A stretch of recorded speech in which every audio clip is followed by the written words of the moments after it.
funny, isn't it?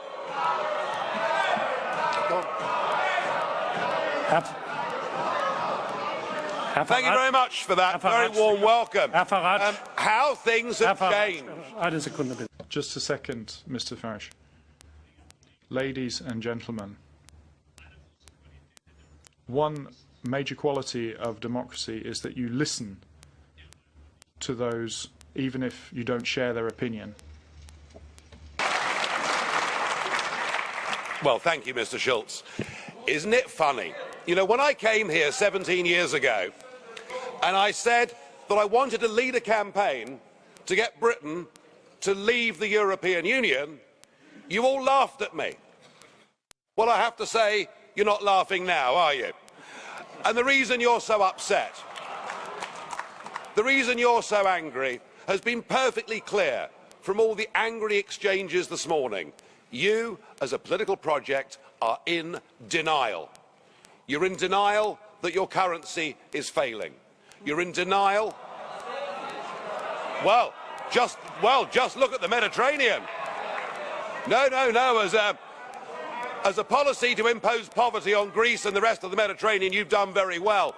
And you're in denial over Mrs. Merkel's call last year for as many people as possible to cross the Mediterranean into the European Union has led to massive divisions between countries and within countries. But the biggest problem you've got, and the main reason the United Kingdom voted the way that it did, is you have, by stealth, by deception, without ever telling the truth to the British or the rest of the peoples of Europe, you have imposed upon them a political union.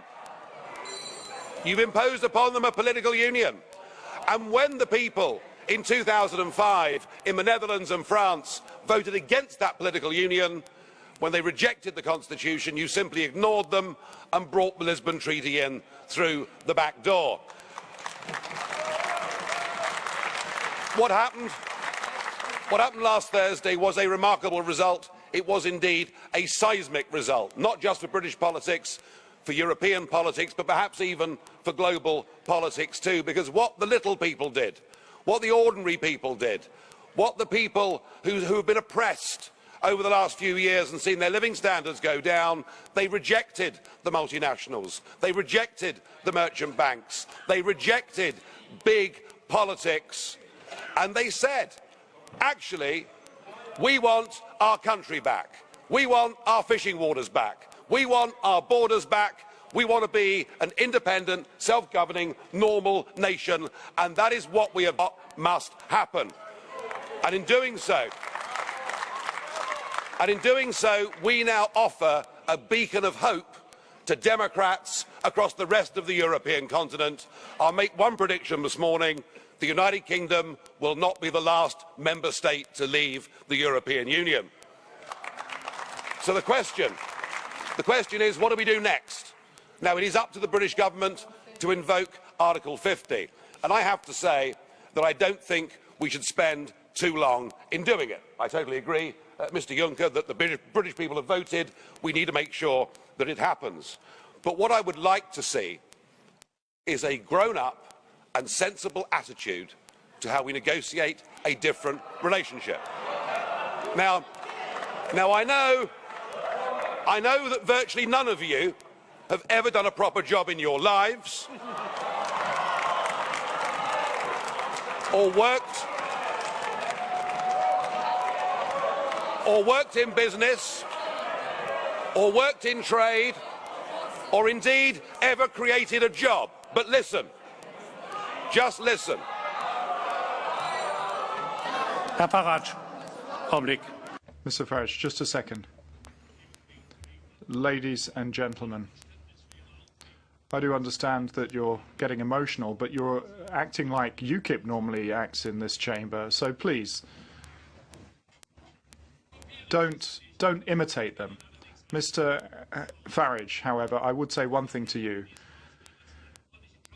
The fact that you're claiming nobody has done a decent job in their life, you can't really say that. I'm sorry. No, you're quite right, Mr. Schulz. UKIP used to protest against the establishment, and now the establishment protests against UKIP. So something has happened here.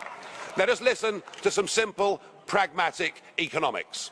We, between us, between your countries and my country, we do an enormous amount of business in goods and services. That trade is mutually beneficial to both of us. That trade matters.